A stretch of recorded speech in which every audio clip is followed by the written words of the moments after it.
हाँ जी, नमस्कार। आज के इस लेक्चर में अपन बात करने वाले हैं कि जो मानव के ऊतक होते हैं और मांसपेशियां होती हैं उनसे किस किस प्रकार के क्वेश्चन बनते हैं, कौन कौन से टाइप के क्वेश्चन बनते हैं। तो उन क्वेश्चनों की बात करते हैं जो कि सभी कॉम्पिटिटिव एग्जाम में पूछे जाते हैं और इंपोर्टेंट यूआरए टीपीजी के लिए है, क्योंकि ये चैनल आपका यूआरए टीपीजी के लिए ही मुख्य है, यानी मेन इस पर यूआरए टीपीजी से ही जो सारी वीडियो है उसी से संबंधित हैं। तो आपके सामने पहला क्वेश्चन की बात करें तो देखिए, सजीव सभी सजीव बने होते हैं, यानी जो सजीव है, पहले सजीव जान लेते हैं। सजीव किसे कहते हैं? तो सजीव का मतलब जिसमें जीवन पाया जाता है, यानी ऐसे जीव जिसमें जीवन पाया जाता है जिसे क्या बोलते हैं? सजीव बोलते हैं। तो देखिए, जो सजीव किसके बने होते हैं? देखिए साथियों, कोशिका के बने होते हैं। बिल्कुल सही, राइट आंसर है, कोशिका ही बने होते हैं। क्यों? क्योंकि मैं बताऊं क्योंकि एक कोश की जीव जिसमें एक कोशिका पाई जाती है उसे तो एक कोश की जीव होते हैं। तो वो किससे बना होता है? एक कोशिका से ही बना होता है। और ऊतक किसे कहते हैं? जो कोशिकाओं से मिलकर, बहुत सारी कोशिकाएं मिलकर क्या बनाती हैं? ऊतक बनाती हैं। दो या दो से अधिक कोशिकाएं मिलकर क्या बनाती हैं? ऊतक बनाते हैं। तो ऊतक से तो बनेंगे नहीं, क्योंकि एक कोश की में तो एक ही कोशिका पाई जाती है। जैसे अमीबा, एक कोशिका का उदाहरण दें, अमीबा, तो ये ऊतक नहीं होगा। अंग अंग कहाँ से बन जाएगा जब ऊतक से ही नहीं बन रहे? और अंग तंत्र भी नहीं होगा तो सिस्टम भी नहीं होगा। ठीक है साथियों, तो इसका राइट आंसर क्या हो गया? सभी सजीव किसके बने होते हैं? कोशिका के बने होते हैं। सिंपल सा क्वेश्चन है, आप सभी को आता होगा। सेकंड क्वेश्चन है, निम्न में से कौन एक कोश की जीव है? एक कोश की जीव की बात हो रही है तो कौन सा है? देखिए नीचे आपको ऑप्शन दिए गए हैं। तो देखिए, प्लेनेरिया नहीं, एक कोश की नहीं है। आप सभी जानते हैं अमीबा जो है वो एक कोश की जीव है, अभी पहले बताया था मैंने। तो एक कोश की जीव कौन है? अमीबा। हाइड्रा भी नहीं है और आपका स्पंज भी नहीं है। तो आपका राइट आंसर क्या हो जाएगा? अमीबा। क्या हो जाएगा साथियों? Amoeba is the correct answer. इसके बाद बात करें नेक्स्ट क्वेश्चन की। कोशिकाओं का वह समूह, यानी किसकी बात हो रही है? कोशिकाओं की। माना कि एक कोशिका है और इसमें समूह की बात करें तो छोटी छोटी और कोशिकाएं जुड़कर क्या बन गया? एक समूह बन गया। समान उत्पत्ति, यानी उत्पत्ति क्या है? समान, और संरचना भी क्या है? समान, और कार्य भी क्या है? समान। तो इस परिभाषा को अपन क्या कहेंगे कि इसके देखो, ऐसी कोशिकाएं जिनके समान उत्पत्ति और समान संरचना और समान कार्य होते हैं, उन कोशिकाओं के समूह को क्या कहते हैं? तो उन कोशिकाओं के समूह को सीधी सी बात है अपन ऊतक ही कहेंगे। क्या कहेंगे साथियों? ऊतक कहेंगे। ठीक है, ये बिल्कुल सिंपल सा क्वेश्चन है। ये थोड़ा इंपॉर्टेंट क्वेश्चन बन जाता है आपके यूआरटी पीजी के लिए कि ऊतक शब्द किसने दिया? तो बताइए, ऊतक शब्द किसने दिया? तो ये दिया था आपका बिचर्ड ने। किसने साथियों? बिचर्ड नामक साइंटिस्ट ने क्या दिया था? ऊतक शब्द दिया था। और रॉबर्ट हुक की बात करें तो इसने कोशिका को प्रतिपादित किया था, यानी कौन सी? डेड कोशिका को, यानी मृत कोशिका को। और रॉबर्ट ब्राउन की बात करें तो कोशिका के अंदर केंद्रक की बात किसने की? रॉबर्ट ब्राउन नामक साइंटिस्ट ने की थी। तो ये आपकी ऊतक किसने, टिश्यू की जो शब्द किसने दिया था साथियों? बिचर्ड नामक साइंटिस्ट ने। इसके बाद नेक्स्ट क्वेश्चन है, ऊतकों के अध्ययन को क्या कहते हैं? ये भी इंपॉर्टेंट क्वेश्चन है। एक बात जान लेते हैं कि पहले अपने बात की थी कोशिका की, तो कोशिका के अध्ययन को क्या कहते हैं? साइटोलॉजी बोलते हैं। तो यहाँ ऊतक की बात है, टिश्यू की बात है, तो इससे क्या बोलेंगे? तो इसे बोलेंगे आप क्या? ये फाइकोलॉजी तो होएगा ही नहीं। साइटोलॉजी तो कोशिका के अध्ययन को बोलते हैं, माइकोलॉजी भी नहीं होगा, तो इसको बोलेंगे क्या? हिस्टोलॉजी बोलेंगे साथियों। क्या बोलेंगे साथियों? Histology is the correct answer. इसके बाद बात करें नेक्स्ट क्वेश्चन की। नेक्स्ट क्वेश्चन आपकी स्क्रीन के सामने है। हिस्टोलॉजी के जनक कहे जाते हैं, यानी ऊतक, अभी बात हुई थी, ऊतकों का अध्ययन क्या कहा जाता है? हिस्टोलॉजी। तो इसके जनक किसे कहा जाएगा साथियों? ये शब्द दिया था किसने? बीचट ने। तो इसी को ही इसका क्या कहा जाएगा? जनक कहा जाएगा। किसको? बीचट नामक साइंटिस्ट को। ठीक है साथियों, इसके बाद आगे बढ़ते हैं। नेक्स्ट सीरीज है अपनी क्वेश्चन की, निम्न में से कौन सा एक जंतु ऊतक का प्रकार नहीं है? देखिए साथियों, जंतु ऊतक का प्रकार कौन सा नहीं है? निम्न आपके सामने ऑप्शन है, तो कौन सा प्रकार नहीं है? किसका? जंतु ऊतक, एनिमल टिश्यू का प्रकार नहीं है। तो देखिए साथियों, कौन सा नहीं है? तो ये आपका है फ्लोएम ऊतक, जो कि पेड़ पौधों में मिलेगा। आप सभी को पता है फ्लोएम ऊतक कहाँ मिलता है? पेड़ पौधों में। और ये क्या काम करता है? फ्लोएम की भी बात कर लेते हैं। एक क्या करता है फ्लोएम? जो पेड़ पौधे की जो पत्तियां होती हैं वो क्या बनाती है साथियों? फूड बनाती हैं, भोजन बनाती है। उस भोजन को जड़ों तक लाने का काम कौन करता है? फ्लोएम करता है साथियों। ठीक है, एपिथीलियम ये मानव जंतु ऊतक है। ठीक है, पेशी ऊतक बिल्कुल पेशी ऊतक है। और संयोजी ऊतक, कनेक्टिव टिश्यू की बात करें तो देखिए, जो अपनी मांसपेशियों को जोड़ता है वहाँ भी कनेक्टिव टिश्यू पाया जाता है, बिल्कुल। और ये बात होगी। इसके बाद बात करें नेक्स्ट क्वेश्चन की, ये जंतु के शरीर को ढकने या भय रक्षा प्रदान करने वाले ऊतक को क्या कहते हैं? क्या कर रहा है? ढक रहा है और रक्षा प्रदान कर रहा है। तो इस ऊतक को क्या कहेंगे साथियों? तो इस ऊतक को अपन कहेंगे एपिथीलियम ऊतक। कौन सा ऊतक? एपिथीलियम ऊतक। पेशी ऊतक कहेंगे नहीं। पेशी ऊतक अपना कौन सा है? जो अपना हृदय है वो किसका बना होता है? हार्ट है वो किसका बना होता है?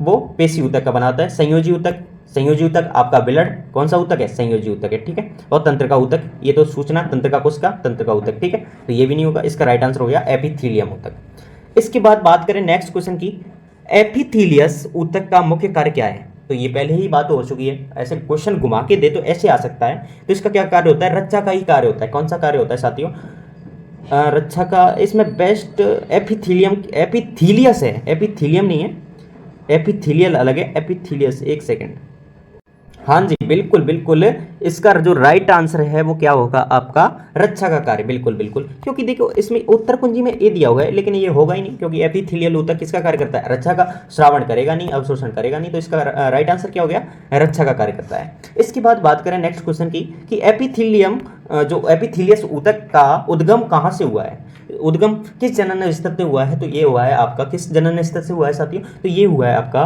बाह्य से भी नहीं हुआ है, मध्य से भी नहीं हुआ है, और अंत से नहीं हुआ है, तो फिर इनमें से कोई नहीं। इसका राइट आंसर क्या हो जाएगा, इनमें से कोई नहीं, बिल्कुल। इसके बाद बात करें नेक्स्ट क्वेश्चन की, नेक्स्ट क्वेश्चन आपकी स्क्रीन के सामने, खाली स्थान।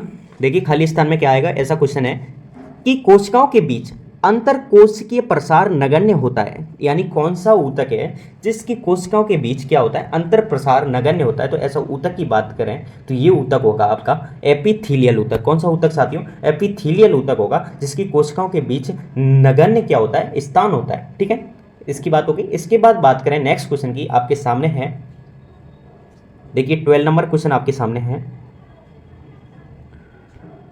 एपिथेलियल ऊतक के संदर्भ में असत्य कथन चुनना है, ठीक है। एपिथेलियल की बात करते आ रहे हैं अपन, इस क्वेश्चन की बात करते आ रहे हैं, तो इसके जो फॉल्स कथन है वो चुनना है। तो देखिए पहला, यह त्वचा का निर्माण करता है, बिल्कुल त्वचा का निर्माण करता है, ये तो सही बात है।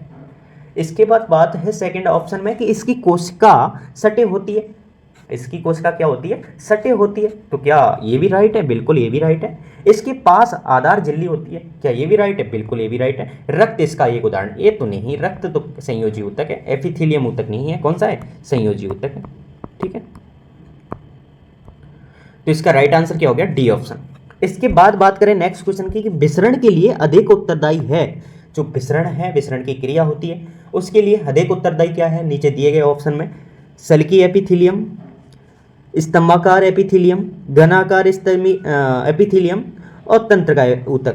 तो इसमें जो विसरण के लिए उत्तरदायी है जो है सल्की एपिथेलियम, कौन सा साथियों, सल्की एपिथेलियम।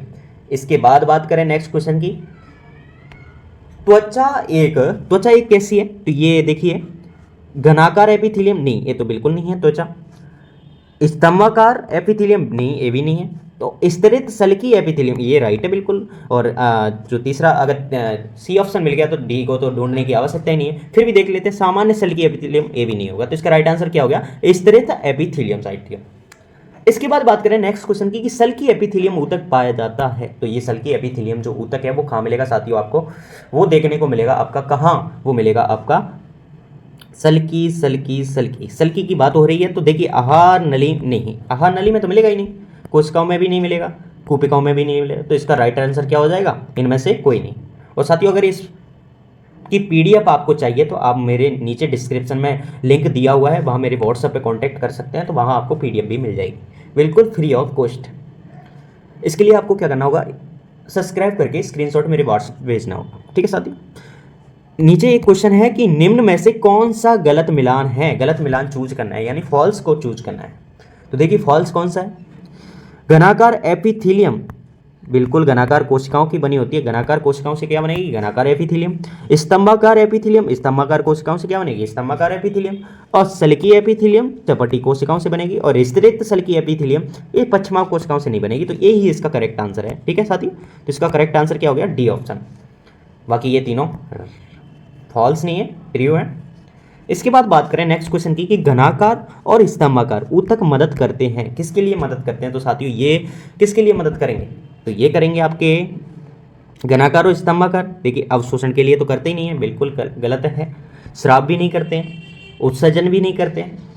तो इसमें से आपका ऑप्शन जो बचा है वो क्या है, इनमें से कोई नहीं।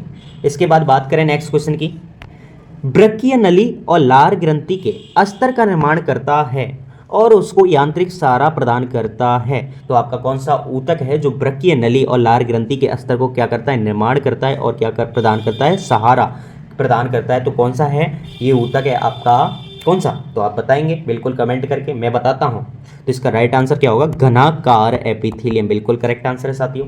इसके बाद बात करें नेक्स्ट क्वेश्चन की कि उस ऊतक का नाम बताइए, यानी उस टिश्यू का नाम पूछा है उससे जो ग्रंथि बनाते हैं, क्या बनाते हैं, ग्लैंड्स बनाते हैं, उसकी बात की गई है। उस ऊतक का नाम बताइए जो क्या बनाते हैं, ग्लैंड्स बनाते हैं साथियों। तो उस ऊतक का नाम क्या होगा, घनाकार एपिथेलियल ऊतक। क्या होगा, घनाकार एपिथेलियल ऊतक। ठीक है, इसका राइट आंसर हो गया। इसके बाद बात करें नेक्स्ट क्वेश्चन की कि एक कोशिकीय ग्रंथि है, निम्नलिखित में से एक कोशिकीय ग्रंथि की बात की जा रही है, तो कौन सी है। एक कोशिकीय ग्रंथि, गोवलेट ग्रंथि, बिल्कुल ए ही है। अग्नाशय तो एक कोशिकीय नहीं है, लार भी एक कोशिकीय नहीं है, और थायराइड भी एक कोशिकीय नहीं है। ठीक है, क्योंकि मानव की जो कोशिका एक से तो बनती नहीं है, मानव की जो ग्रंथि है वो एक से कहाँ बनेगी, बहुत कार्य करती है। तो ये जो बनेगी वो आपकी, एक सेकंड साथियों, ये जो बनेगी इसका राइट आंसर हो गया गोवलेट ग्रंथि। क्या हो गया, गोवलेट ग्रंथि। ठीक है, इसके बाद बात करें आपके सामने आपके 21 नंबर क्वेश्चन है कि खाली स्थान में स्तंभाकार एपिथेलियम ऊतक के पास पक्षमाव होते हैं, पक्षमाव होते हैं। तो ऐसे यानी नीचे ऑप्शन है श्वसनी में पक्षमाव होते हैं क्या, स्तंभाकार एपिथेलियम ऊतक के पास, नहीं नहीं, ग्रसनी में तो नहीं, ग्रसनी में, हाँ ग्रसनी में तो होते हैं, बिल्कुल राइट है। डिम्ब वाहिनी, बिल्कुल डिम्ब वाहिनी में तो मिलेंगे, आमाशय में मिलेंगे नहीं, मिलेंगे आपके पक्षमाव नहीं मिलेंगे, आमाशय में कहाँ मिलते हैं, आमाशय में तो नहीं मिलते। ये श्वास नली होती है, उसके जो सी आकार के छल्ले होते हैं, यहीं तो एपिथेलियम ऊतक के होते हैं। तो इसका राइट आंसर हो गया डी ऑप्शन, बिल्कुल राइट आंसर है। इसके बाद बात करें नेक्स्ट क्वेश्चन की 22 नंबर क्वेश्चन की बात करें कि पक्षमाव, पक्षमाव की बात हो रही है, श्वास नली में श्लेष्मा को आगे स्थानांतरित करके साफ करने में सहायता करते हैं। बिल्कुल पक्षमाव क्या करते हैं, सहायता करते हैं।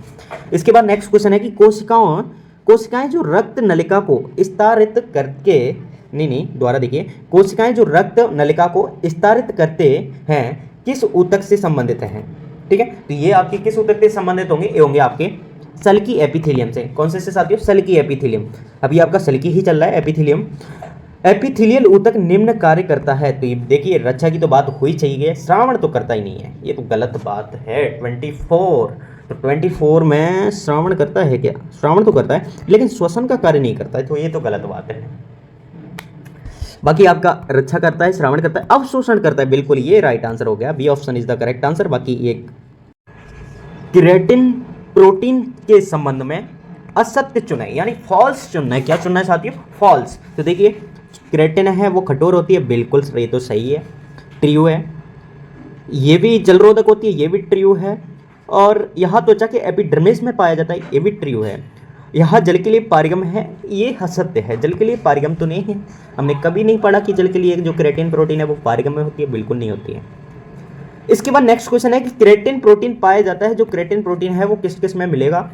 तो हम जानते हैं कि त्वचा में कौन सा प्रोटीन पाया जाता है, क्रिएटिन। नाखून जो आपके बने होते हैं वो किस प्रोटीन के बने होते हैं, क्रिएटिन प्रोटीन के। आपके हेयर भी किसके बने होते हैं, क्रिएटिन प्रोटीन के। तो इसका राइट आंसर जो हो जाएगा इसमें से सभी, इनमें से सभी। इसके बाद नेक्स्ट क्वेश्चन है संयोजी ऊतक में अंतरकोशिकीय अधात्री, जो संयोजी ऊतक होता है उसमें क्या मिलेगी, अंतरकोशिकीय अधात्री। वो कैसी होगी, अधिक होती है। अधात्री कैसी होती है, अधिक होती है, ना कि कम नहीं होगी, नगण्य भी नहीं होगी, और इनमें से कोई नहीं। तो इसका राइट आंसर क्या हो गया, बी ऑप्शन, यानी अधिक होती है। इसके बाद नेक्स्ट क्वेश्चन है संयोजी ऊतक में अंतरकोशिकीय अधात्री हो सकती है, तो किस प्रकार की हो सकती है, तरल हो सकती है, ठोस हो सकती है, जली जैसी हो सकती है, या इनमें से सभी। तो बताइए कौन सी हो सकती है। तो साथियों हो सकती है आपकी इनमें से सभी। तो तरल भी हो सकती है, ठोस भी हो सकती है, और जली जैसी भी हो सकती है। तो इसका राइट आंसर क्या हो गया, इनमें से सभी, D option is the correct answer. इसके बाद बात करें नेक्स्ट क्वेश्चन की, निम्न में से कौन एक संयोजी ऊतक का कार्य नहीं है, यानी संयोजी ऊतक का कार्य नहीं है। तो ये देखना है आपको कौन से ऑप्शन में जो संयोजी ऊतक है वो कार्य नहीं करता है। तो देखिए एंजाइम स्रावित करना, संयोजी ऊतक क्या एंजाइम स्रावित करता है, हमने तो कभी नहीं सुना था, ये कार्य नहीं है। सहारा प्रदान करना, बिल्कुल संयोजी ऊतक सहारा प्रदान तो करता ही है। संबंध करना, बिल्कुल संबंध बांधता है, एक दूसरे को कनेक्ट करता है, बिल्कुल। संवहन करना, बिल्कुल एक दूसरे में कनेक्ट होगा तो संवहन तो होगा। जैसे ए पाइप है और ए पाइप है, दोनों कनेक्ट हो रही हैं तो पानी एक दूसरे पाइप से संवहन तो हो रहा है। तो इसमें जो कार्य नहीं है वो एंजाइम साबित करना है। तो इसका राइट आंसर क्या हो गया, A option is the correct answer. इसके बाद बात करें नेक्स्ट क्वेश्चन की, निम्न में से कौन एक संयोजी ऊतक नहीं है। तो देखिए त्वचा क्या संयोजी ऊतक है, बिल्कुल त्वचा संयोजी ऊतक है। इसके बाद संयोजी ऊतक नहीं है, बिल्कुल त्वचा संयोजी ऊतक नहीं है, बिल्कुल संयोजी ऊतक नहीं है। जो स्नायु है वो संयोजी ऊतक है, कंडरा जो है इस संयोजी ऊतक है, अस्थि जो है संयोजी ऊतक है, क्योंकि ये जुड़ी होती हैं। बाकी ये त्वचा जो संयोजी ऊतक नहीं है, ठीक है। इसके बाद बात करें नेक्स्ट क्वेश्चन की, 31 नंबर क्वेश्चन है। कौन सा क्वेश्चन है? संयोजी ऊतक का एक उदाहरण पूछा है, तो क्या अस्थि भी संयोजी ऊतक है? बिल्कुल, अभी ऊपर देखा है तो अस्थि संयोजी ऊतक है। रक्त बिल्कुल संयोजी ऊतक है, रक्त जोड़ता है। और उपास्थि, बिल्कुल जो उपास्थि है वो भी संयोजी ऊतक है। तो इसका राइट आंसर क्या हो जाएगा? D option is the correct answer. इसके बाद बात करें नेक्स्ट क्वेश्चन की, 32 नंबर क्वेश्चन है। निम्न में से कौन एक तरल संयोजी ऊतक है? तरल संयोजी ऊतक की बात हो रही है, किसकी साथियों? तरल संयोजी ऊतक की बात हो रही है, तो कौन है? अस्थि। देखिए बात करते हैं, अस्थि संयोजी ऊतक है? नहीं, ये तो नहीं है, तरल तो नहीं है लेकिन संयोजी तो है। लिगामेंट, ये भी तरल नहीं है, संयोजी है। तरल मतलब जो गाढ़ा सा पतला सा, तो ये भी, ये तो कठोर होती है। लिगामेंट ये भी नहीं है। तो इसका राइट आंसर जो बचा कुछ है रुधिर है, यानी ब्लड जो है वो कैसा है? तरल संयोजी ऊतक है। कैसा साथियों? तरल संयोजी ऊतक है। इसके बाद नेक्स्ट क्वेश्चन की, अस्थि संयोजी ऊतक का मुख्य कार्य है, जो अस्थि है उसका संयोजी ऊतक का मुख्य कार्य क्या है? अस्थि संयोजी ऊतक का मुख्य कार्य क्या है साथियों? तो ये आपका है शरीर को आकार देना। बिल्कुल, जो अस्थि होती है आपकी हड्डी होती है वो शरीर को बिल्कुल ढांचा बनाती है, बिल्कुल सही है, ये तो आकार देती है। मांसपेशियों को सहारा देती है, बिल्कुल देती है। अंगों को सहारा देना, बिल्कुल, ये तो सही है। तो इसका राइट आंसर हो जाएगा D option is the correct answer. इसके बाद बात करें नेक्स्ट क्वेश्चन की, निम्न में से कौन एक मजबूत और कठोर ऊतक है? मजबूत और कौन सा? कठोर ऊतक की बात हो रही है, तो उस ऊतक टिश्यू की बात हो रही है, कौन सा है? तो बता सकते हैं? मैं बताऊंगा बिल्कुल आपको कि रुधिर, ये तो तरल संयोजी ऊतक है, ये तो हो ही नहीं सकता। अस्थि, हड्डी बिल्कुल कठोर होती है और मजबूत भी होती है, तो हड्डी हो सकती है। उपास्थि तो होती नहीं है, स्नायु नहीं होती, बिल्कुल इसका राइट आंसर जो है अस्थि इज द करेक्ट आंसर। इसके बाद बात करें नेक्स्ट क्वेश्चन की।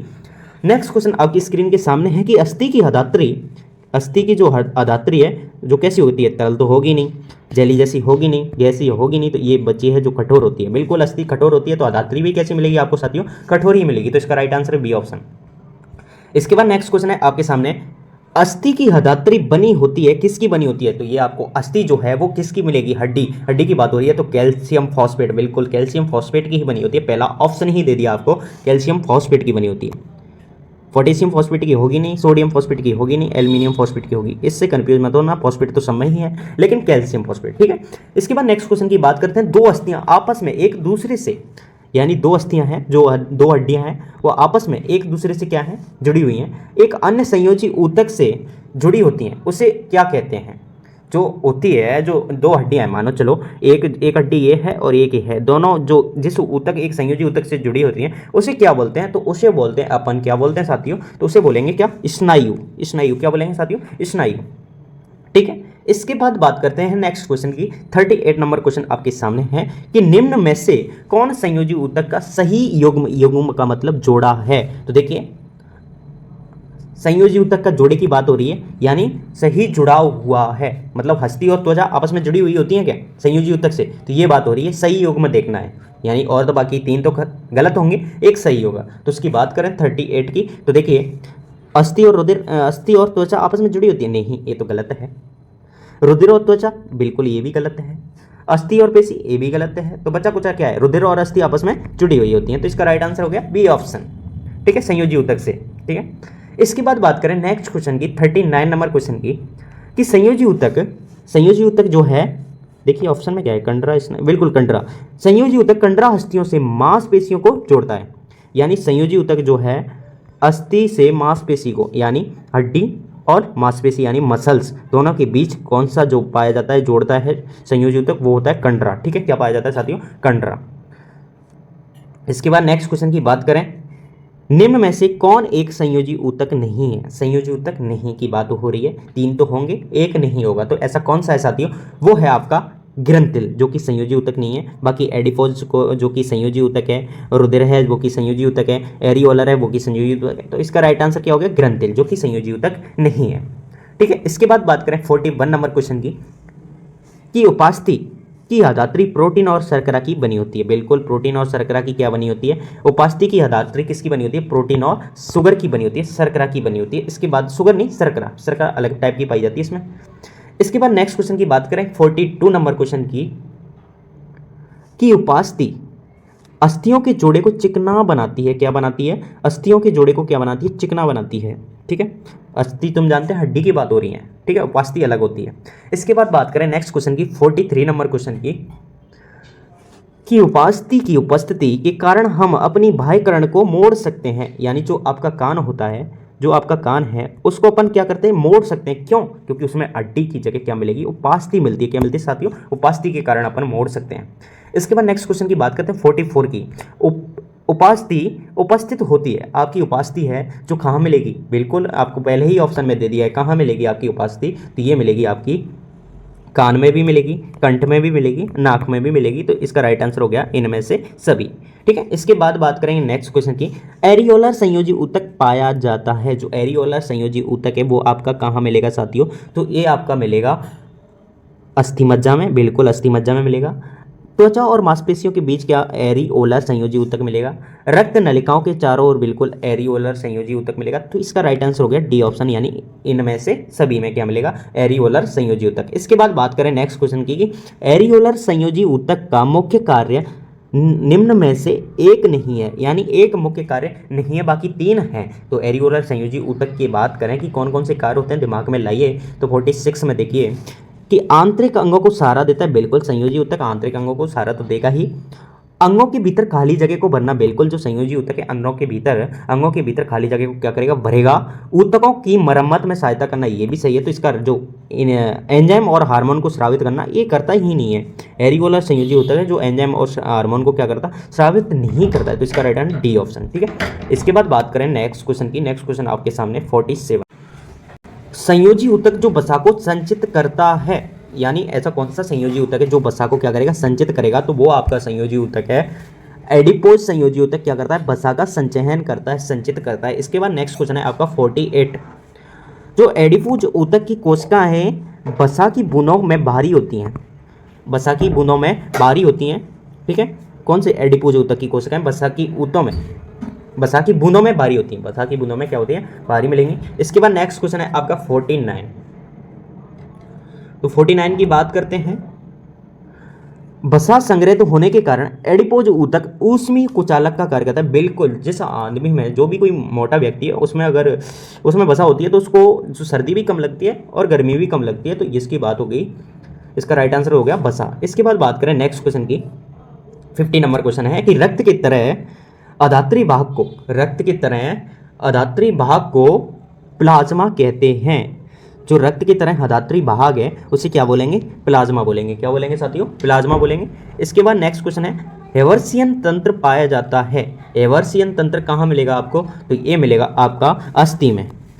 कहाँ मिलेगा साथियों, अस्थि के अंतर्गत मिलेगा। इसके बाद मास्ट कोशिकाएं पाई जाती है, ये इंपॉर्टेंट क्वेश्चन है, लगा लीजिए। मास्ट कोशिकाएं कहाँ पाई जाती हैं, तो ये मिलेंगी आपकी मास्ट कोशिकाएं संयोजी ऊतक में। कहाँ मिलेंगी साथियों, संयोजी ऊतक में क्या मिलेंगी, मास्ट कोशिकाएं मिलेंगी। इसके बाद बात करें नेक्स्ट क्वेश्चन की, मास्ट कोशिकाएं स्रावित करती हैं, यानी जो मास्ट कोशिकाएं हैं वो क्या स्रावित करती हैं, तो ये स्रावित क्या करती हैं, इफेरिन बिल्कुल सही है, सेरोटोनिन बिल्कुल सही है, स्टामिन बिल्कुल सही है। तो जो मास्ट कोशिकाएं हैं वो क्या स्रावित करती हैं, हेपेरिन, सेरोटोनिन, स्टामिन, इनमें से सभी इसका राइट आंसर है, ठीक है। इसके बाद बात करें नेक्स्ट, निम्न में से कौन रक्त संवहन को बढ़ाता है, तो कौन बढ़ाता है साथियों, हेपेरिन रक्त संवहन को कौन बढ़ाता है, बढ़ाने की बात हो रही है, तो स्टामिन बढ़ाता है। कौन बढ़ाता है साथियों, स्टामिन, इसका राइट आंसर हो गया। इसके बाद बात करें नेक्स्ट क्वेश्चन की, निम्न में से कौन रक्त संवहन को घटाता है। अब बढ़ाता तो कौन है, रक्त संवहन को स्टामिन, और घटाने की बात करें तो घटाने में कौन है, तो ये घटाने में आपका कौन है साथियों, कौन मिलेगा, ये मिलेगा आपको सेरोटोनिन। बिल्कुल रक्त संवहन को कौन घटाएगा, सेरोटोनिन, ठीक है। इसके बाद बात करेंगे गॉबलेट कोशिकाएं स्रावित करती हैं, बिल्कुल इंपॉर्टेंट क्वेश्चन है, गॉबलेट कोशिकाएं क्या स्रावित करती हैं साथियों, तो ये जो गॉबलेट कोशिकाएं हैं वो आपका म्यूकस स्रावित करती हैं। क्या करती हैं, म्यूकस। इसके बाद बात करें नेक्स्ट क्वेश्चन की। नेक्स्ट क्वेश्चन आपके सामने है कि निम्न में से कौन एक ऊतक का उदाहरण है, ऊतक का उदाहरण है, तो निम्न में से कौन ऊतक का उदाहरण है, तो ये आपका जो ऊतक का उदाहरण है वो रक्त, बिल्कुल मस्तिष्क नहीं है, यकृत नहीं है, आमाशय नहीं है, तो एक ही मिलेगा जो तरल संयोजी ऊतक पाया जाता है, कौन, रक्त। इसके बाद बात करें नेक्स्ट क्वेश्चन की, किसी जीवित कोशिका या ऊतकों की मृत्यु को कहते हैं, किसी जीवित कोशिका या ऊतकों की मृत्यु को कहते हैं, क्या कहते हैं साथियों, तो ये कहते हैं अपन नेक्रोसिस। क्या कह देंगे, नेक्रोसिस बोलेंगे। क्या बोलेंगे साथियों, नेक्रोसिस। इसके बाद बात करें नेक्स्ट क्वेश्चन की, परीक्षण के लिए कोशिकाओं या ऊतकों को शरीर से अलग करना क्या कहलाता है, परीक्षण के लिए, यानी क्या कर रहे हैं अपन, टेस्ट कर रहे हैं, कोशिकाओं या ऊतकों को शरीर से अलग करना क्या कहलाएगा, तो ये कहलाएगा आपका क्या, बायोप्सी क्या कहलाएगा साथियों, बायोप्सी कहलाएगा। इसके बाद बात करें नेक्स्ट क्वेश्चन की, मोटापा निम्न में से किसकी अधिकता के कारण होता है। जो मोटापा है निम्न में से किसकी अधिकता के कारण मिलेगा, तो ये मिलेगा आपका वसा में ऊतक के कारण। किसके कारण साथियों, वसा में ऊतक के कारण। इसके बाद जो मोटापा वसा के कारण ही होता है, ठीक है, ज़्यादा कन्फ्यूज होने की आवश्यकता नहीं है। नेक्स्ट क्वेश्चन है, निम्नलिखित में से कौन सा एक शरीर को गर्म रखने के लिए उत्तरदायी है। निम्न में से कौन सा एक शरीर को गर्म रखने के लिए क्या है, उत्तरदायी है। तो गर्म रखने के लिए कौन उत्तरदायी होगा साथियों, तो देखिए स्वेद ग्रंथियां बिल्कुल गर्म रखने के लिए उत्तरदायी नहीं होती हैं। ये तो जब स्वेद निकलता है, यानी स्वेद का मतलब पसीना जब निकलता है तो ठंडे ठंडा महसूस होता है, बिल्कुल ये तो नहीं है। बाकी संयोजी ऊतक ये भी नहीं है, रोम ये भी नहीं है। जो वसा होता है वो ही जो गर्म रखने के लिए उत्तरदायी होता है, बिल्कुल राइट है। ऊंट का कुंवर किस ऊतक का बना होता है, ये बिल्कुल इंपॉर्टेंट क्वेश्चन है। जो ऊंट का कुंवर है, जो कुंवर निकली हुई होती है, वो किस ऊतक की बनी होती है, तो बिल्कुल वसा में ऊतक की ही लगती है मुझे, तो बिल्कुल यही राइट आंसर है, वसा में ऊतक की ही बनी होती है, इसको ही लॉक करूंगा मैं।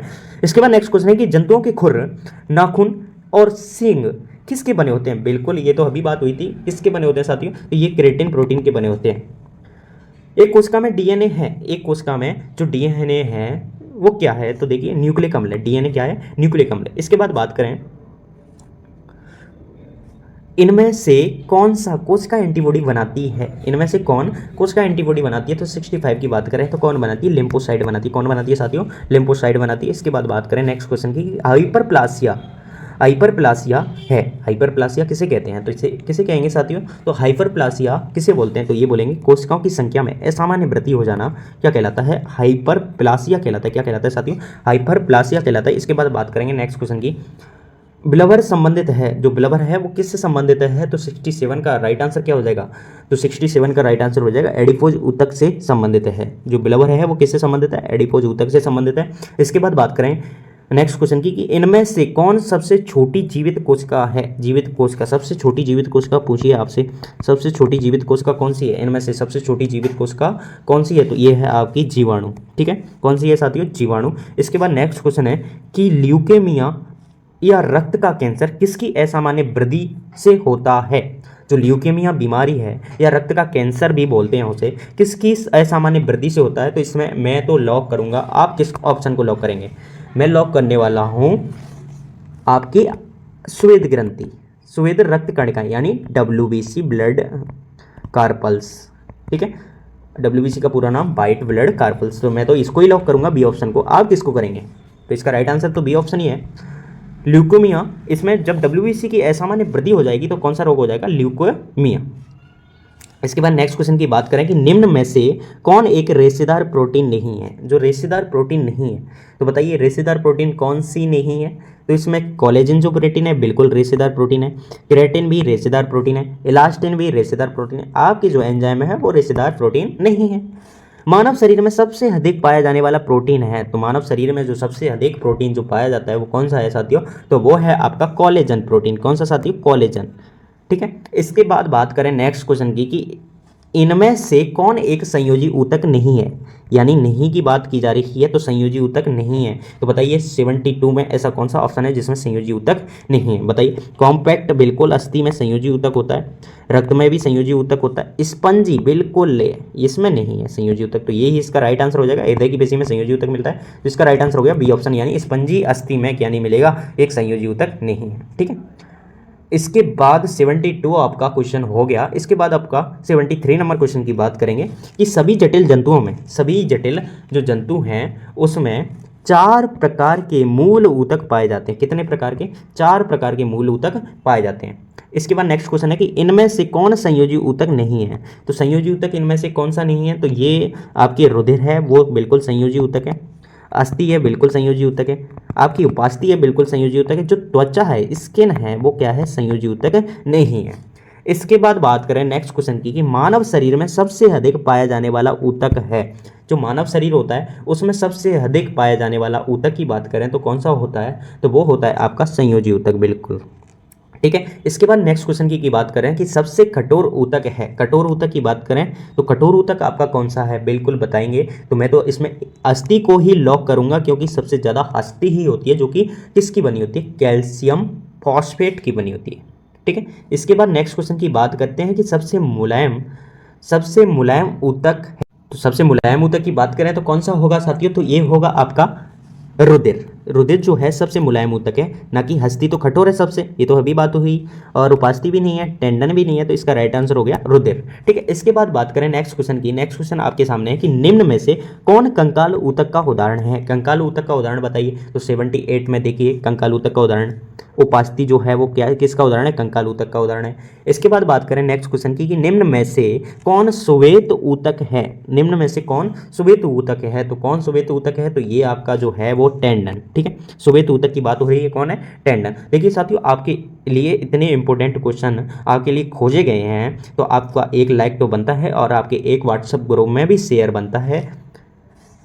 देखिए नेक्स्ट क्वेश्चन की बात करें कि निम्न में से कौन पीला रेशेदार ऊतक है। कौन पीला रेशेदार ऊतक कौन सा है, तो ये आपका है लिगामेंट। कौन सा साथियों, लिगामेंट जो है पीला रेशेदार ऊतक है। कैसा है, पीला रेशेदार ऊतक है। इसके बाद बात करें कि अस्थियों से संबंधित कोशिका है। अस्थियों से संबंधित कोशिका कौन सी है, तो आपका 81 जो कौन सी है, ऑस्टियोब्लास्ट, बिल्कुल अस्थियों से संबंधित है। ऑस्टियोक्लास्ट, ये भी अस्थियों से संबंधित है। ऑस्टियो का मतलब ही समझ जाओ, हस्ती की बात हो रही है। ऑस्टियोसाइड, बिल्कुल इसका राइट आंसर हो गया डी ऑप्शन, यानी ए सभी।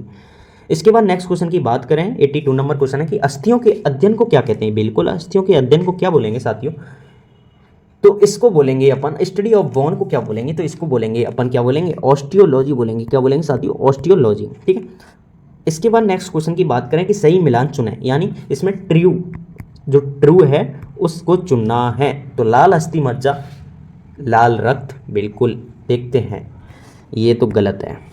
पीला अस्थि मज्जा, बसा संचय, ये भी गलत है। स्पॉन्जी अस्थि, हेवर्सियन तंत्र, बिल्कुल ये सही है। पेरियोस्टियम, अस्थि की बाहरी सतह को क्या कहते हैं, पेरियोस्टियम, नहीं ये भी गलत है। तो इसका राइट आंसर हो गया सी ऑप्शन।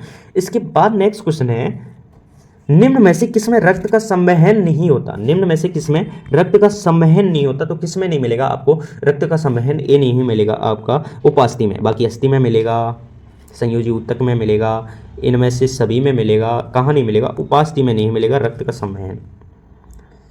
इसमें मैं कंफ्यूज हूँ, आप भी इस क्वेश्चन को चेक करना। मेरे हिसाब से रक्त का जो संवहन है वो अस्थि में नहीं मिलेगा। ठीक है साथियों, और आप चेक करना, मेरे हिसाब से यही होगा। बाकी जो उत्तर कुंजी है वहाँ में सी ऑप्शन दे रखा है। ठीक है, कमेंट में जरूर बताना इस क्वेश्चन को। ढीला संयोजी ऊतक है, ढीला संयोजी ऊतक कौन सा है, तो ढीला जो संयोजी ऊतक है वो कौन सा है, तो उसकी बात करें वो है आपका एरियोला, जो कि ढीला संयोजी ऊतक है। इसके बाद बात करें नेक्स्ट क्वेश्चन की, कोलेजन और इलास्टिन बनाते हैं। कोलेजन और इलास्टिन बनाते हैं, तो जो कोलेजन है और इलास्टिन क्या बनाते हैं, कौन बनाते हैं, तो कौन सी कोशिका बनाएंगी, आपके जो 86 है वो बनाएंगी फेब्रियोब्लास्ट। ठीक है, इसके बाद नेक्स्ट क्वेश्चन है कि अस्थियां मुख्य रूप से बनी होती हैं। अस्थियां जो हैं वो किसकी बनी होती हैं, 2 बार क्वेश्चन रिपीट हुआ है साथियों, क्यों परेशान कर रहे हो, तो ये अस्थियां जो हैं वो किसकी बनी होती है, इसको मैं आप पर छोड़ देता हूँ, क्योंकि मैंने 2 बार रिपीट कर दिया ये क्वेश्चन। देखिए आप ध्यान से क्वेश्चनों को कर रहे होंगे तो आप कमेंट में इसका रिप्लाई दो, 87 डाल के उसमें कमेंट करो, मैं आपका रिप्लाई जरूर करूँगा, पॉसिबल हुआ तो। देखिए इसके बाद नेक्स्ट क्वेश्चन की बात करें कि अस्थि नष्ट करने वाली कोशिका है। अस्थि नष्ट करने वाली कोशिका कौन सी है, तो ये है आपकी ऑस्टियोक्लास्ट। ठीक है, कौन सी है, ऑस्टियोक्लास्ट। हमारे शरीर का सबसे कठोर पदार्थ है, ये भी क्वेश्चन पहले सेल बायोलॉजी में भी पूछा गया है, साइटोलॉजी से क्वेश्चन कराए गए, वहाँ भी पूछा गया है, तो मैं इसको आप पर रखूँगा। पिछली वीडियो नहीं देखी तो वहाँ इसका आंसर मिलेगा, वैसे इसका आंसर आप कमेंट में ज़रूर बताना। ठीक है, तो 89 का राइट आंसर आप तो कमेंट में बताएंगे, वैसे मैं यहाँ टिक कर दूंगा, बोलूँगा नहीं। ठीक है, इसके बाद नेक्स्ट क्वेश्चन है कि एमिलोब्लास्ट कोशिका पाई जाती है। आपकी एमिलोब्लास्ट कोशिका जो है वो कहाँ मिलेगी आपकी, तो वो मिलेगी आपकी दांत में। एमिलोब्लास्ट कोशिका कहाँ मिलेगी साथियों, दांत में मिलेगी। निम्न में से कौन लंबी अस्थि का भाग नहीं है, लंबी अस्थि का भाग नहीं है, तो 91 में और जो ऑप्शन है देखिए कौन सा भाग नहीं है, एपीफाइसिस, नहीं ये तो भाग नहीं, ये तो है एपीफाइसिस तो है, डाईफाइसिस ये भी है, मेटाफाइसिस ये भी है, तो इनमें से कोई नहीं, तो ये राइट आंसर हो जाएगा डी ऑप्शन। इसके बाद बात करें नेक्स्ट क्वेश्चन की कि हेवर्सियन तंत्र पाया जाता है। जो हेवर्सियन तंत्र है वो पाया जाता है, आपको कहाँ मिलता है, देखिए तो ये मिलेगा स्तनधारियों के अस्थियों में मिलेगा। कहाँ मिलेगा साथियों, स्तनधारियों के अस्थियों में मिलेगा साथियों, तो इसका राइट आंसर हो गया डी ऑप्शन, हेवर्सियन तंत्र की बात हो रही है। इसके बाद नेक्स्ट क्वेश्चन की बात करें, आधार झिल्ली किसकी अविलक्षण है, आधार झिल्ली किसकी अविलक्षण है, तो 93 में देखिए आंसर, तो ये एपिथेलियम ऊतक की लक्षण है, बिल्कुल राइट आंसर है। इसके बाद नेक्स्ट क्वेश्चन 94 गले में उपास्थि के छल्ले मौजूद होते हैं। बिल्कुल, जो सी आकार के जो वो होती है ग्रस नहीं श्वास नली, उसके ऊपर सी आकार के छल्ले पाए जाते हैं, वो किसके बने होते हैं? उपास्थि के बने होते हैं। ठीक है साथियों, तो इसका राइट आंसर हो गया बी ऑप्शन। इसके बाद बात करें नेक्स्ट क्वेश्चन की, एडिपोज ऊतक जो है वो किसका संग्रह करता है? बिल्कुल, ये कई बार रिपीट हुआ है, तो इसको भी आप कमेंट में, तभी मैं जानूंगा कि आप ध्यान लगा के क्वेश्चनों को पढ़ रहे हैं, रीड कर रहे हैं, नहीं तो कोई मतलब ही नहीं है आप क्वेश्चनों को रीड कर रहे हैं। तो इसका आंसर मैं पहले बता चुका हूं, आप भी बताना। ठीक है, एडिपोज ऊतक नंबर डाल देना कि 95 में ये ऑप्शन है, तो बताइए 95 में ऑप्शन आप ही बताएंगे। इसके बाद नेक्स्ट क्वेश्चन है कि अस्थि मज्जा अनुपस्थित होती है, ये किसमें अनुपस्थित होती है? तो ये मिलेगी आपकी पक्षी में, क्योंकि खोखली होती है उनकी अस्थियां, तो अस्थि मज्जा नहीं मिलेगी। इसके बाद नेक्स्ट क्वेश्चन की बात करें कि संयोजी ऊतक के कोलेजन रेशे होते हैं, संयोजी ऊतक के जो कोलेजन रेशे होते हैं वो किस कलर के होते हैं? तो वे होते हैं आपके 97 में, देखिए सफ़ेद वाइट प्रकार के होते हैं। कैसे होते हैं साथियों? वाइट। ठीक है, इसके बाद बात करें नेक्स्ट क्वेश्चन की कि 98 नंबर क्वेश्चन है आपके सामने कि उपास्थि में खिंचाव के कारण शरीर में क्या आ जाती है? मोच आ जाती है साथियों। क्या आ जाती है? मोच। यानी हड्डी में खिंचाव नहीं होता है, उपास्थि में खिंचाव होता है। हड्डी में खिंचाव, हड्डी तो टूटती है। ठीक है, कंकाल ऊतक की उत्पत्ति किस जनन स्तर से होती है? जो कंकाल है उस ऊतक की किस जनन स्तर से होती है? उत्पत्ति किससे होती है कंकाल की? तो ये होती है आपकी किस जनन स्तर से होगी साथियों? तो ये होगी मध्य जनन स्तर से। ठीक है, इसके बाद आपका लास्ट एंड फाइनल क्वेश्चन है। इससे पहले मैं आपसे एक ही रिक्वेस्ट करूंगा कि आप हमारे चैनल को सब्सक्राइब करें, लाइक करें और शेयर करें अपने सभी साथियों के साथ जो राजस्थान यूनिवर्सिटी से MSc करना चाहते हैं। और कोई भी आपका डाउट है तो आप कमेंट कर सकते हैं, और राजस्थान यूनिवर्सिटी से किसी भी प्रकार की जानकारी के लिए हमारे नीचे कॉन्टैक्ट दिया है, वहाँ कॉन्टैक्ट कर सकते हैं। हमारी टीम आपके साथ हमेशा कार्यरत है। तो इसके देखिए राइट आंसर क्या होगा? हमारे हृदय बना होता है, किसका बना होता है? तो पेशी ऊतक का क्या बनेगा? हमारा हृदय। और संयोजी ऊतक ये ब्लड। ठीक है, किसकी बात हो रही है? ब्लड की बात हो रही है, संयोजी ऊतक। ठीक है, और जो तंत्रिका है न्यूरॉन्स की बात होती है तंत्रिका ऊतक से। ठीक है, और जो त्वचा है सल्की ऊतक से। ठीक है, ये आपके क्वेश्चन हो गए। और इसके बाद अपन बात करने वाले हैं आपका, इसके बाद पाचन से लेंगे अपन टॉपिक, पाचन से बनने वाले महत्वपूर्ण क्वेश्चनों की बात करेंगे। और जिन्होंने प्लेलिस्ट चेक कर लीजिए, वहाँ प्रीवियस ईयर के सारे पेपर हैं URTPG के, और आपको अच्छा लगे तो कमेंट करके ज़रूर बताएं। Thank you so much.